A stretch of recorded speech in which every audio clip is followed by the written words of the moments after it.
Hi everyone and welcome back to my YouTube channel, and if you're new to my channel, so hi, my name is Tanisha Parjan and I would really like if you guys take a moment and subscribe down to my channel. If I was just another dusty record on the shelf, would you blow me off?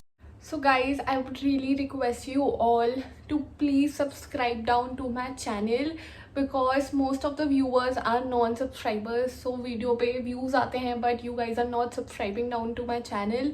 And मैं ये videos admission related जितनी हैं वो बना ही सिर्फ आप लोगों के रही हूँ because I know what you are going through right now this time period of admission processes. तो मैं ये इतनी मेहनत से वीडियो सिर्फ आप लोगों के लिए बना रही हूँ and I need your support. So please subscribe down to my channel and share my videos as much as possible to all your friends and cousins, relatives जिनको IP यूनिवर्सिटी के एडमिशन से कुछ डाउट है related. But please subscribe down to my channel. I request you all. I hope अभी तक कर दिया होगा. So without any further do let's move into the video. Okay, so in today's video I'm going to sort all your queries जो मैंने IP university की admission की एक स्पॉट राउंड रिलेटेड वीडियोस बनाई है उसके कमेंट सेक्शन में आई है एंड ऑल्सो मेरे इंस्टाग्राम DMs पे आई है. कुछ चीज़ें मैं आपको बताऊंगी जो आप लोगों को आई गेस पता होनी चाहिए. So in this video I am going to I guess sort all your queries. तो मैंने प्रीवियस वीडियो में बहुत सारी चीज़ें बताई थी और जिसमें से एक चीज़ मैंने बताई थी कि अगर आप लोगों का कॉलेज चेंज होता है एंड अगर आप थर्ड राउंड से स्पॉट 1 में कॉलेज चेंज होता है और स्पॉट 1 के बाद स्पॉट 2 में कॉलेज चेंज होता है तो क्या आप लोगों को फीस फिर से देनी पड़ेगी या ऑटोमेटिकली ट्रांसफ़र होगी. तो मैंने इसका आंसर दिया था कि येस, आपकी जो फीस है वो आपको फिर से देनी पड़ेगी, वो ऑटोमेटिकली ट्रांसफ़र नहीं होगी. एंड यही चीज़ है, मैं आपको बता दूँ कि अगर आप थर्ड राउंड से, जो आपका एडमिशन के 3 पहले राउंड होते हैं, अगर आप थर्ड राउंड से स्पॉट 1 में आपका कॉलेज चेंज होता है तो ये आपका पहला केस हो जाएगा ऑफ फीस जिसमें आपको फिर से देना पड़ेगा जो नया कॉलेज अलॉट हुआ है उसमें. एंड आपका फीस जो आपको पहले जो कॉलेज अलॉट हुआ था उससे रिफंड आपको बाद में आएगा लेटर ऑन.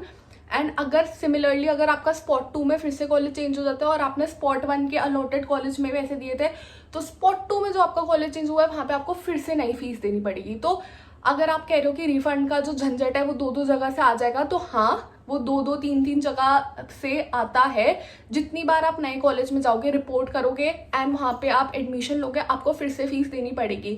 बट जो पैसे आपने ऑनलाइन काउंसलिंग के दौरान 60,000 रुपीज़ दिए थे वो आपको सिर्फ एक बार ही देने हैं. वो आपको हर बार जाके कॉलेजेस में नहीं देने हैं. फिर से I am repeating, 60,000 has to be paid only once. But जो आपको फीस है वो आपको 10 बार अलग अलग कॉलेज में देनी पड़ेगी. जितनी बार भी आप नए कॉलेज आपको मिलेगा और आप उसमें एडमिशन लोगे, उसमें रिपोर्टिंग करोगे, आपको फीस देनी पड़ेगी. एंड जो आप कह रहे हो ना झंझट पड़ जाएगा दूसरे कॉलेज से, मेरे भी 2 कॉलेज से आया था रिफंड. पहले मेरे को DME से ट्रिनिटी अलॉट हुआ था, तो जब मैंने ट्रिनिटी में नई फीस दी थी तो मेरे को DME से रिफंड आना लग गया था. फिर मुझे सेकेंड स्पॉट में महाराजा अग्रसेन अलॉट हुआ था तो फिर मेरे को ट्रिनिटी से भी रिफंड आने रह गया था. तो DME में मेरे को रिफंड 1 महीने के अंदर मिल गया था, बट ट्रिनिटी से मुझे अप्रॉक्सीमेटली 2 महीने लगे थे रिफंड आने में. तो ये प्रोसेस जो है वो हो जाता है बट रिफंड आ जाता है, तो उसकी टेंशन मत लिया करो कि रिफंड का झंझट पड़ेगा या कुछ. तो झंझट वंझट कुछ नहीं होता है, पैसे आ जाते हैं वापस.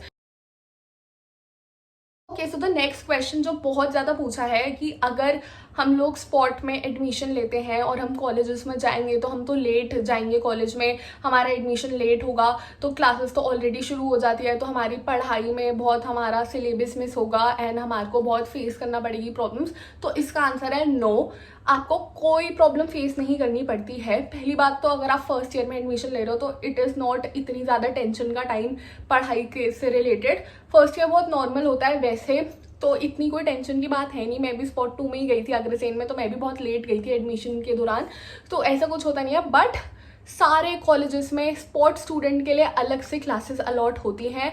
आपको या तो आपको टाइम दे दिया जाएगा जिसमें आपका जो जितना सिलेबस मिस हुआ है वो आपको पढ़ाया जाएगा.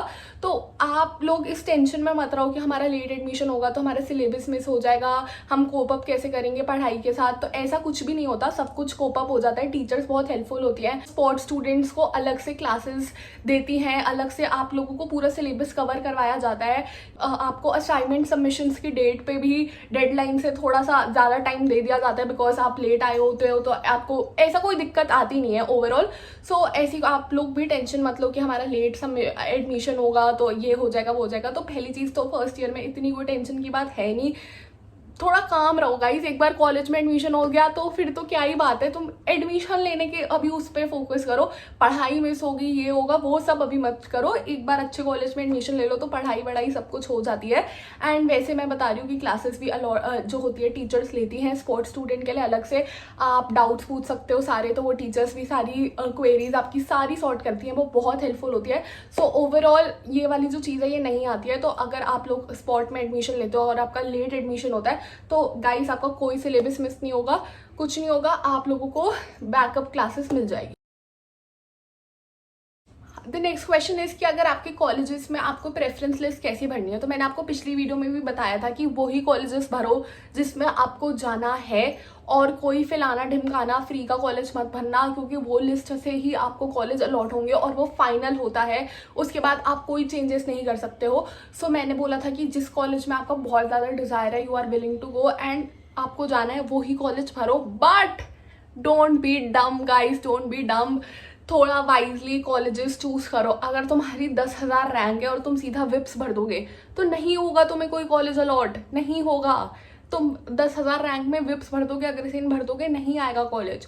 थोड़ा सा अपनी रैंक के अकॉर्डिंग भी कॉलेजेस भरो। तुम्हारे को जिसमें जाना है ठीक है, बट अपनी रैंक को भी नज़र में रखते हुए कॉलेजेस भरो। अब तुम लोग सीधा टॉप कॉलेजेस भर दोगे और तुम्हारी रैंक है 9,000, 10,000, 8,000, तो ऐसे तो कॉलेज नहीं मिलेगा ना। थोड़ा सा वाइजली सोचो कि हमारा किस कॉलेज में एडमिशन हो सकता है, किसकी रैंक में हमारा एडमिशन हो सकता है। तुम उस अकॉर्डिंग अपनी लिस्ट बनाओ, उस अकॉर्डिंग अपने कॉलेजेस भरो और बनाओ। ये नहीं कि तुम सीधा ही टॉप कॉलेज भर दोगे या सीधा ही लो ग्रेड कॉलेजेस भर दोगे। अपनी रैंक के अकॉर्डिंग डिसीजन लो। और इतना तो यार, you guys are smart enough, you are going to enter college का फर्स्ट ईयर, कि यू नो कि कौन से कॉलेज में आपका एडमिशन हो सकता है कि नहीं according to your rank. So this is a decision on you and ये तो आपको खुद से ही करना है कि कौन से में हमारा हो सकता है। तो अपनी प्रेफरेंस लिस्ट उस अकॉर्डिंग ही भरो। अगर तुम गलत प्रेफरेंस लिस्ट भर दोगे जिसमें ढंग से तुमने कॉलेजेस नहीं अपने रखे होगे तो ऐसा भी हो सकता है तुम्हें कोई भी कॉलेज अलॉट ना हो। और मे बी अगर तुम्हें इतनी पिछली 3 लिस्ट से कोई कॉलेज नहीं अलॉट हो रहा पिछले 3 राउंड से, तो मे बी तुम्हारी प्रेफरेंस लिस्ट ही तुमने अपनी रैंक के अकॉर्डिंग गलत भरी हो। तो थोड़ा सा स्मार्टली अपनी रैंक के अकॉर्डिंग कॉलेजेस भी भरो। एंड वही मैं फिर से कहूँगी कि वही कॉलेज भरो जिसमें जाना है, बट रैंक को नज़र में रखते हुए भरोगा। I hope you understand what I am saying. के अलावा अगर आप लोगों को स्पॉट में जाना है तो क्या आप लोगों को विड्रॉल लेना पड़ेगा? तो गाइज इसका आंसर है नो।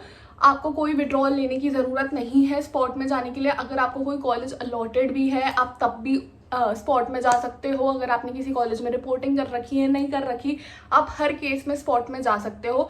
तो ये जो क्वेश्चन मेरे कमेंट सेक्शन पे बहुत आ रहा था यूट्यूब के कि क्या हमें विड्रॉल लेने की ज़रूरत है स्पॉट में जाने के लिए, तो ऐसा कुछ नहीं है, आपको कोई विड्रॉल लेने की ज़रूरत नहीं है। अगर स्पॉट में कॉलेज नहीं मिला तो क्या जो 3rd राउंड में कॉलेज था वो हमारे पास रहेगा? तो इसका आंसर है येस। अगर आपको कोई कॉलेज अलॉट नहीं हुआ स्पॉट राउंड में, तो अगर आप लोगों ने 3rd राउंड में जो आपको कॉलेज मिला था और आपने वहाँ रिपोर्टिंग कर रखी है, वहाँ पे फीस जमा कर रखी है, तो येस वो सीट आप पे रहेगी, वो सीट आप पे रहेगी। आपको उस सीट की टेंशन लेने की ज़रूरत नहीं है। बट अगर आपने 3rd राउंड में जो भी आपको कॉलेज अलॉट हुआ था एंड आपने वहाँ पे रिपोर्टिंग नहीं कर रखी है एंड आपने उसको डायरेक्टली फ्लोट कर दिया और अब आप स्पॉट में चले गए एंड स्पॉट में फिर आपको कोई कॉलेज नहीं अलॉट होता तो फिर आप कॉलेज लेस हो जाओगे। लेकिन अगर कोई कॉलेज 3rd राउंड में मिल रखा है, आपने रिपोर्टिंग कर रखी है वहाँ पे, तो येस वो कॉलेज आप पे रहेगा। चाहे आपको स्पॉट में कोई कॉलेज मिले ना मिले, उससे कोई टेंशन नहीं है, वो 3rd राउंड वाला कॉलेज आप पे रहेगा। द नेक्स्ट क्वेश्चन इज, एक तो मैंने ना यहाँ पूरे नोट्स बना रखे हैं क्योंकि इतने क्वेश्चन है, मैंने पूरे लिख के मैंने सोचा आंसर करूंगी। तो नेक्स्ट क्वेश्चन है कि अगर आपको स्पॉट 1 में सीट मिल गई तो will you be eligible for spot 2?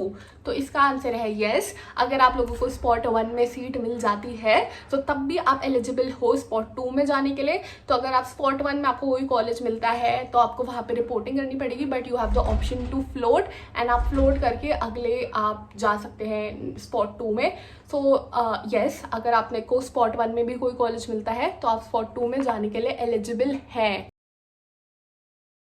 you haven't applied in spot 1, so can you go in spot 2? So yes, अगर आप लोगों ने spot 1 में अप्लाई नहीं करा है तो आप spot 2 में जा सकते हैं. अगर आप spot 1 में किसी भी रीज़न की वजह से नहीं जा पाए तो आप spot 2 में तब भी एलिजिबल है. You guys can directly enter the spot 2 round also. All are eligible for the spot round process. तो इसका आंसर है कि जिन बच्चों ने ऑनलाइन काउंसलिंग के दौरान 60,000 रुपीज़ पे किए थे and they have reported to colleges, जो भी आपको कॉलेज अलॉट हुआ है, yes you are also eligible for spot round. अगर आपने 60,000 रुपीज़ दिए थे एंड आपको कॉलेज अलॉट हुआ but you did not report in those colleges, you guys are तब भी एलिजिबल फॉर स्पॉट राउंड. आप लोग तब भी जा सकते हैं. अगर आप लोगों ने विड्रॉल ले लिया है आप तब भी जा सकते हो स्पॉट राउंड में. You are eligible to apply in spot round. और अगर आपको कोई कॉलेज नहीं हुआ अलॉट तो आप तब भी एलिजिबल है स्पॉट राउंड में जाने के लिए. तो I have made it very clear that you guys can easily go in spot round and spot round में जाओ गाइज. आपको बेस्ट टू बेस्ट कॉलेज मिलता है and please be wise enough to choose colleges according to your rank. So this was all for the video. Again making this video very short, very precise. सिर्फ point two point बातें ही बता रही हूँ मैं, because I know आप पे time नहीं है कि आप इतनी फालतू वीडियो देखो. सो सिर्फ पॉइंट टू पॉइंट जो मेन क्वेश्चन एंड क्वेरीज आप लोगों की आ रही है मैं उनको सॉर्ट कर रही हूँ. तो spot round admissions are going to start super soon. Dates भाई आईपी यूनिवर्सिटी से आती है. तो अगर आप मुझसे पूछ रहे हो कब होगा दीदी स्टार्ट, कब होगा दीदी स्टार्ट, तो देखो मेरे को तो पर्सनली किसी ने कॉल करके बताया नहीं है. तो वो जब नोटिस आएगा तो तब आपको भी पता चलेगा, मुझे भी पता चलेगा. But it will start super soon. So be prepared for that. All the best and I hope आप लोगों को अच्छे कॉलेज मिलेंगे. एंड इस वीडियो ने आपके और भी डाउट्स क्लियर करे हैं. And if you guys have any doubts you guys can of course ask me out in the comment section and also on my Instagram. My Instagram is tanisha_parjan07 and you guys can also follow me there and ask your doubts there. I will of course reply to your DMs क्योंकि मैंने अभी तक भी इतने सारे DMs के reply कर दिए तो अब आप लोगों के भी कर दूंगी. So this was all for the video. Thank you so much for watching and please subscribe करो, like करो, comment करो, share करो. Please, I need your support. Bye. Meet you in the next video.